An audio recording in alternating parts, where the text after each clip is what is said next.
The Israeli military recovered the bodies of 3 hostages who were held in the Gaza Strip. The number of hostages remaining in Gaza is now 55. Meanwhile, as the IDF engages Hamas militants throughout the Gaza Strip, Israel has begun funding and arming a rival Palestinian militia in Rafah. The Gaza Humanitarian Foundation continues to operate despite repeated violent events surrounding the distribution sites. Israel and Hamas blame each other as over 100 Palestinians are killed trying to receive aid. I'm Alon Burstein. Let's dive in. On Thursday, June 5th, the Israeli military carried out an operation in the southern city of Khan Yunis, retrieving the bodies of 2 Israeli hostages. Judy Weinstein Chagai and her partner Gadi Chagai, a couple ages 70 and 73, were killed in the October 7th attack in Nir Oz, and their bodies were then kidnapped back to the Gaza Strip. The bodies were located in Khan Yunis, that is the southern city of Gaza over here, and the Israeli military stated that the operation was carried out following precise intelligence that had been learned from investigating Palestinians who had been arrested in Gaza. Initially, the Israeli Prime Minister Netanyahu announced that their bodies had been held by Hamas. However, the IDF later issued a statement that their bodies had been held by the Al-Mujahideen organization. I will say that is the same organization that had kidnapped Shiri Bibas and her 2 children, who were also kidnapped alive and killed in captivity. 2 days later, on June 7th, the IDF retrieved the body of another hostage, Natapong Pinta. He was a foreign worker from Thailand who had been working in Israel, and unlike the other 2 hostages that I mentioned above, he had been kidnapped alive from Nir Oz on October 7th. He was reportedly held by the same Al-Mujahideen organization, and thus, I speculate, it is very likely that the same source of intelligence that led to the location of the bodies in Khan Yunis also led to the location of his body in Rafah. I will say also, on May 10th of this year, the Israeli government stated that there is, quote, grave concern for Pinta's life, which is commonly a code word that is used by Israel when there is substantial but inconclusive evidence that a hostage is no longer alive. He, again, was kidnapped alive. However, following the retrieval of his body, the IDF stated that he was likely killed in captivity during the first months of the war back in 2023. Following these operations, 55 hostages currently remain in the Gaza Strip. Of those 55, 33 are confirmed dead and their bodies are held in captivity. 20 of them are considered alive, and the final 2 have also been declared by Israel as having grave concern for their lives, so it is very likely that the final 2 are also dead and that the ratio is 35 hostages that are dead and 20 who are alive. Regarding the ongoing hostage and truce negotiations, on May 29th, the U.S. Special Envoy to the region, Steve Witkoff, published a new proposal that was meant to bridge the gaps between Israel and Hamas. According to this framework, a 60-day truce would be declared, i.e. 2 months, and during the first week, 10 live Israeli hostages would be released in exchange for the release of Palestinian prisoners. Some reports stated that this would include 125 prisoners who are sentenced to life in Israeli jails. However, other reports said that the exact number of Palestinian prisoners was not specified. In addition, the bodies of 18 hostages would be returned in exchange for the bodies of 180 Palestinians who are held by Israel.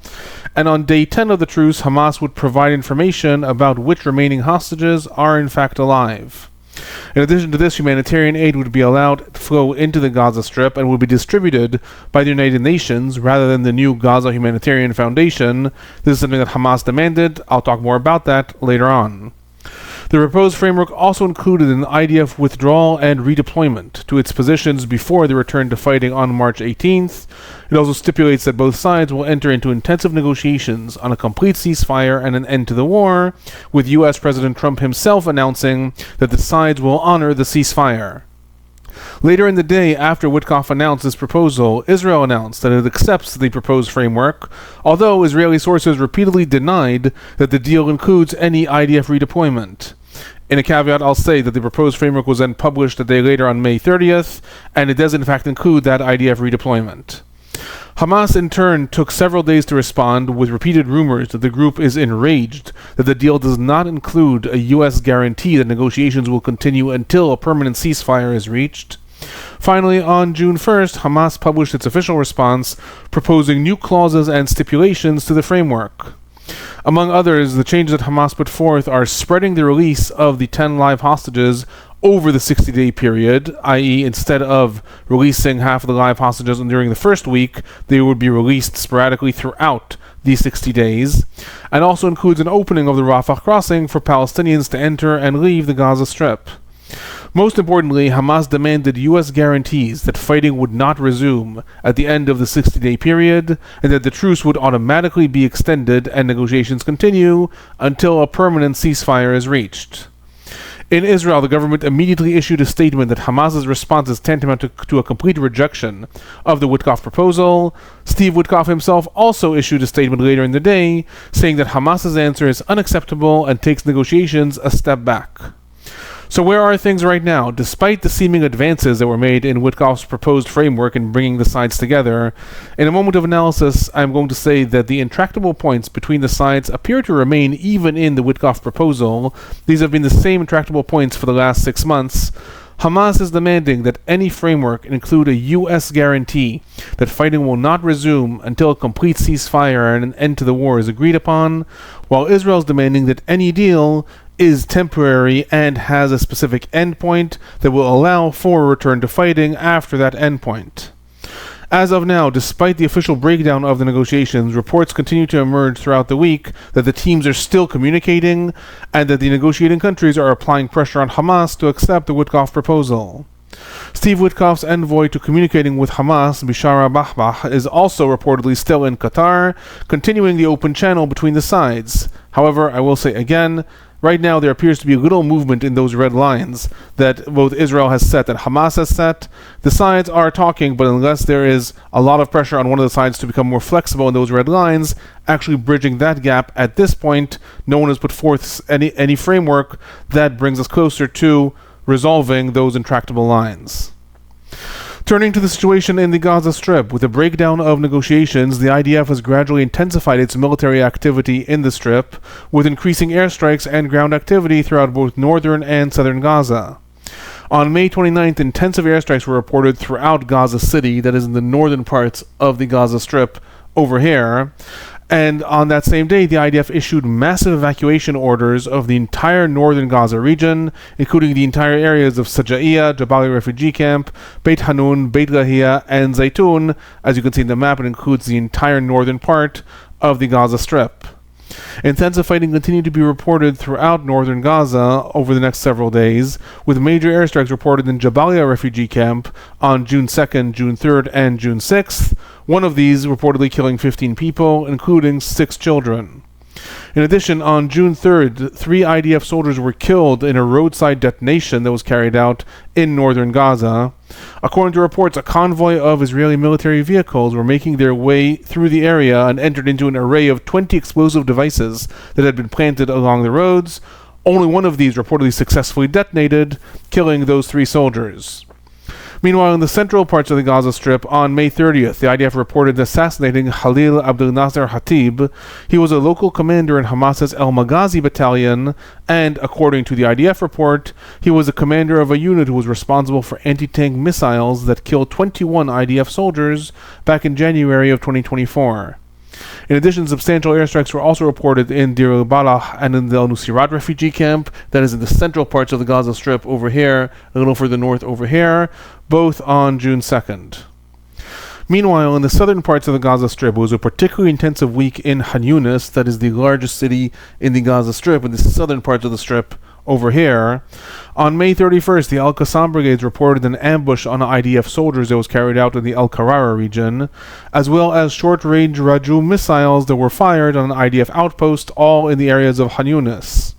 The fighting continued in the southern areas throughout the following days, and on June 2nd, the IDF issued an evacuation order to the entire Khan Yunis region, calling on Palestinians throughout the entire area, as well as the Abbasan and Bani Suhaila regions, that is, the regions in the eastern parts of Khan Yunis and the more northern parts, all to evacuate towards the Al-Muwasi refugee camp.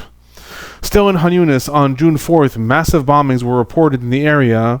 Reports in different Middle East outlets suggested that this was an assassination attempt that Israel was carrying out. However, later reports did not give any information about this.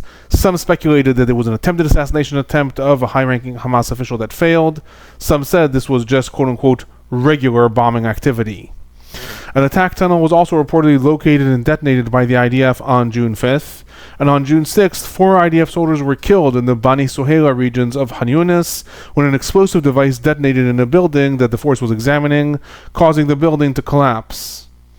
Regarding casualties, the IDF reported 8 IDF soldiers that were killed in the Gaza Strip over the last week, bringing the total number of IDF soldiers that have been killed in the Gaza Strip since the invasion of Gaza began to 422. 2,693 IDF soldiers have been reported injured. In turn, the Palestinian Health Ministry in the Gaza Strip reported that 259 Palestinians were killed in the Gaza Strip over the past week, bringing the total number of Palestinians killed in the Gaza Strip since the war began to 54,677. 125,530 Palestinians have been reported injured since the war began. It's important to remember in that context that the Palestinian Health Ministry in the Gaza Strip does not distinguish between militants and civilians. It simply reports the entire number of bodies that have been retrieved of Palestinians gone through Gaza hospitals in the Gaza Strip. It's also important to note in that context that the IDF said several weeks ago that it estimates that the ratio of militants to civilians that have been killed in the Gaza Strip is roughly 1 to 3, i.e. for every militant that is killed, 3 civilians are killed. Possibly that gives some indications of the ratio of how many militants versus civilians have been killed in the Gaza Strip. Alongside the fighting, an important development from the last week is the exposure that Israel has begun transferring guns, weaponry, and money to a new Palestinian militia that is operating in southern Gaza. The story began to unfold on May 26th of this year, when local Palestinians began reporting that a new militia, operating under the command of Yasser Abu Shabab, has begun deploying in areas of Rafah that are controlled by the IDF. They were seen unloading humanitarian aid and protecting convoy trucks, armed and wearing military gear. These reports increased over the next several days, and by May 30th, Hamas also issued an announcement that it has begun operating against Israeli collaborators, i.e. Palestinians who are cooperating with the Israeli army, in the areas of Rafah. I'll say here that I plan on uploading a special video on the leadership of this new militia, who he is, and where did this militia come from, what do we know about it. So I'm not going to get into all the details about the Abu Shabab militia.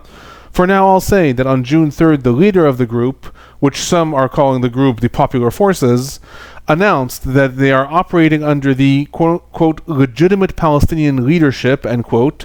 Typically that is a way of referring to the Palestinian Authority that is located in the West Bank, and that their aim is to provide food and protection for the Palestinian people, and he specifically mentioned that the people need protecting from the Hamas-led government. The leader, Yasser Abu Shabab, also stated that they are not operating in areas controlled under the IDF by choice, but rather out of necessity in order to stop the plans of expelling Palestinians from their lands. Again, as a reminder, this Abu Shabab militia, that is also being called the Popular Forces, is operating in Rafah, that is the southern region over here.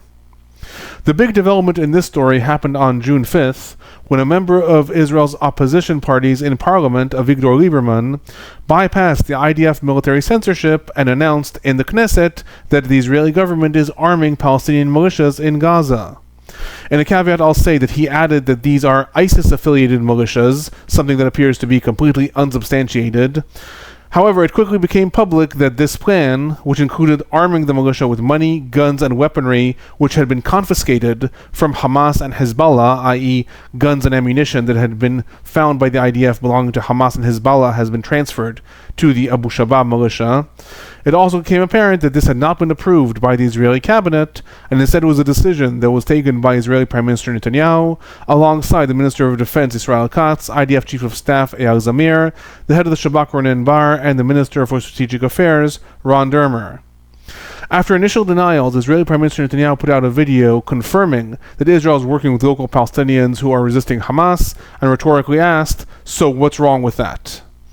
By June 6, Hamas issued a statement condemning Yasser Abu Shabab and calling for his death for collaboration with Israel, while Abu Shabab himself stated on his Facebook page on that same day that the group is not and will not be a tool of the occupation, and denied receiving any weaponry from Israel.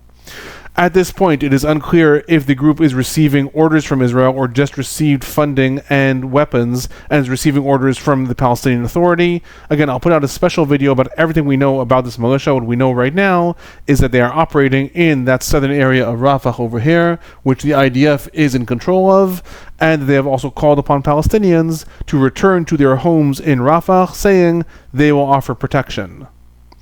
Before I conclude, I'm going to say a few quick things about the humanitarian situation in the Gaza Strip. On May 27th, the Gaza Humanitarian Foundation began operating 2 of its distribution sites, and by the beginning of June, all 4 distribution centers were up and running. As a reminder, this is a new model for aid distribution in Gaza, setting up stationary locations where Palestinians can arrive and collect aid packages rather than having aid trucks deliver them to the different locations in Gaza. Theoretically, this is supposed to combat Hamas taking over the aid because people have to actually come to IDF-protected areas to receive aid packages instead of the trucks going throughout the Gaza Strip. Within 48 hours, the Gaza Humanitarian Foundation reported delivering enough aid packages that would account for 1.2 million meals in the Gaza Strip, and Hamas began reacting as well, possibly sensing a threat to its position as an intermediary of the food supply for the population. On May 28th, a prominent Hamas figure in Lebanon, Osama Hamdan, stated that Hamas expects the Palestinian people to foil the aid attempts and to withstand the hunger, rather than extending a hand to the occupier's charity, end quote.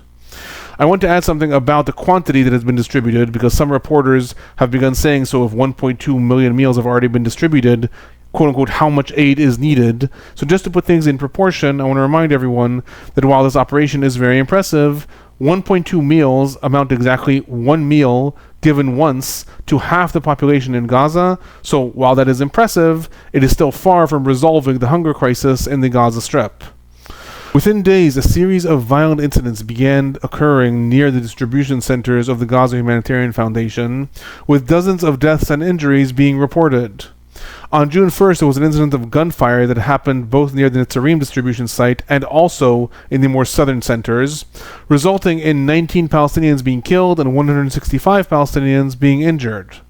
While there were conflicting reports as to if the IDF or Hamas did the shooting, on June 5th, an investigative report of the CNN stated that most of the injuries were people who had been shot with IDF ammunition. However, on that same day, there were also Palestinian sources who testified that Hamas was the one who started firing at the people trying to get aid from the aid sites, so at this point it appears that there was gunfire from both sides. Another incident occurred on June 4th, where 24 Palestinians were reportedly killed while they were trying to get to a distribution site.